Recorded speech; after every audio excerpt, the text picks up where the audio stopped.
I bought JEPI and SPYI expecting something close to fixed income with better returns. Monthly distributions, high yield, covered call, overlay, managing risk. It seemed like the middle ground between stocks and bonds, right? Equity exposure with built-in income and lower volatility. That framing is where I went wrong, and I didn't fully understand the mistake until a period of extended market stress showed me exactly what these funds do and don't do when conditions change on us. What I'm about to describe isn't a criticism of either of these funds. Both are well-designed products doing exactly what they're built to do. The mistake was mine in how I understood what I was actually buying. Here's what JEPI and SPYI actually are, not what they feel like from the distribution page, okay? JEPI holds S&P 500 stocks, SPYI holds S&P 500 stocks as well. Both of these underlying portfolios move with the stock market. When the S&P 500 falls 15%, JEPI and SPYI fall too. Not as much because the options overlay provides some cushion for us, but they do fall. In 2022, when the S&P 500 declined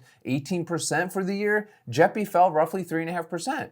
That's dramatically better than the index. The options premium provided some downside protection for us in that year. Here's the part that caught me off guard though. In the same environment, JEPI's monthly distributions also compressed, not to zero, but lower. The reason is straightforward. Options premium is priced off implied volatility. After the initial spike of fear in early 2022, volatility normalized even as prices were still declining. Lower volatility meant lower options premium, meant lower distributions from the covered call overlays. So in a prolonged down market, you get two things happening simultaneously. The NAV of the fund is lower than when you bought it, and the monthly distributions you were counting on are also smaller. Both move in the same direction at the same exact time in those cases. For someone who bought JEPI or SPYI expecting a consistent income stream that was somewhat insulated from market conditions, the way a bond coupon, let's say, works, that was not the experience they had. It was equity-linked income with equity-linked risk.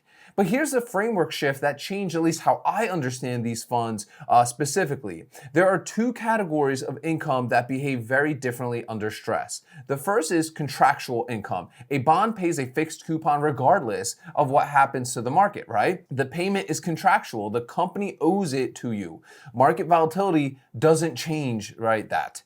The second is market-derived income. JEPI and SPYI generate income from selling options premium, right? Like we talk about on this channel. Options premium is a market price. It rises when fear is high and falls when markets are calm. The distributions from these funds are derived from that market price. They're not contractual, right? They fluctuate with market conditions. When I bought these funds as bond replacements, looking for reliable, predictable monthly income with better returns than just treasuries, I was treating market-derived income like contractual income. That's the fundamental category error. The correct mental model, JEPI and SPYI, are equity funds with an income overlay. They carry equity risk. Their distributions vary with market conditions. In exchange for that variability, they provide significantly higher income in normal markets and meaningfully lower volatility than pure equity exposure.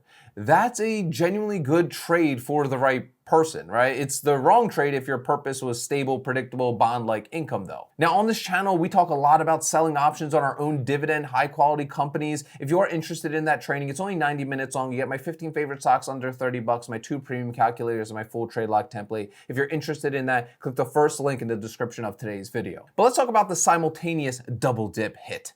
Let me walk through the specific scenario that clarified the mistake here. Suppose you bought 50K of JEPI at the start of a year expecting consistent monthly income. The early months produced $430 to $480 per month in distributions, right in line with the 10% yield that you expected. Then the market enters a prolonged decline. The S&P 500 falls 15% over 8 months. JEPI falls 5 to 6%, much better than the index, but your 50K position is now worth $47,000. Simultaneously, the monthly distributions have compressed to around, let's say, $350 per month. Still income, but 25 to 30% lower than what you budgeted around. If your plan was to live on $480 per month from this position, you're now receiving $330 while the position is also down in value. Both the income and the capital are lower than when you had started.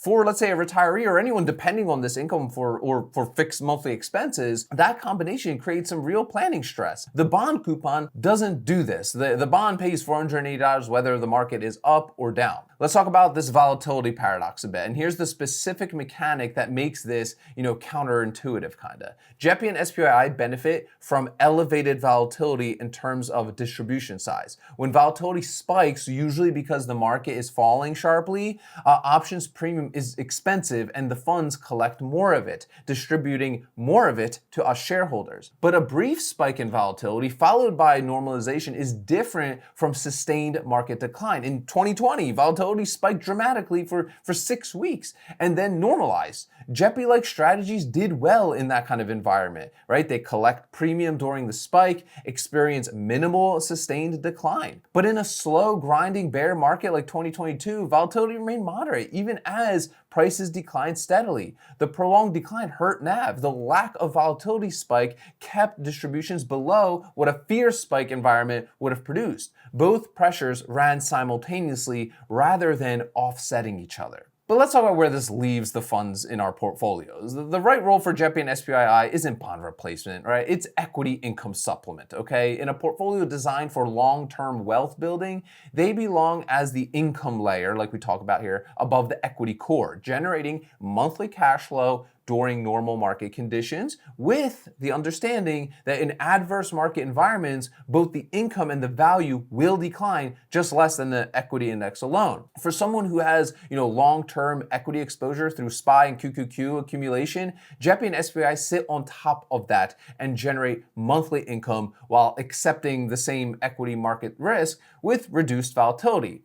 That's exactly what they're designed to do for us. The mistake was expecting them to behave like a bond, right? They never claimed to be, right? The label says equity premium income. I just didn't fully internalize what equity in that phase meant until a bear market made it very, very concrete for me. But look, JEPI and SPYI are equity products with income characteristics, right? They carry equity risk. Their distributions vary with market conditions. In normal to elevated volatility environments, they generate some excellent income with significantly lower volatility than the index. But in prolonged calm markets, the income, it's going to compress. In prolonged bear markets, both income and NAV move lower together. The mistake that cost me clarity and real money in terms of planning mismatch was buying them as stable income replacements for what bonds or, let's say, savings accounts would have provided. They're not that. They're a different and genuinely valuable thing, equity exposure with income optimization and reduced volatility. Holding them alongside true fixed income, right, treasuries,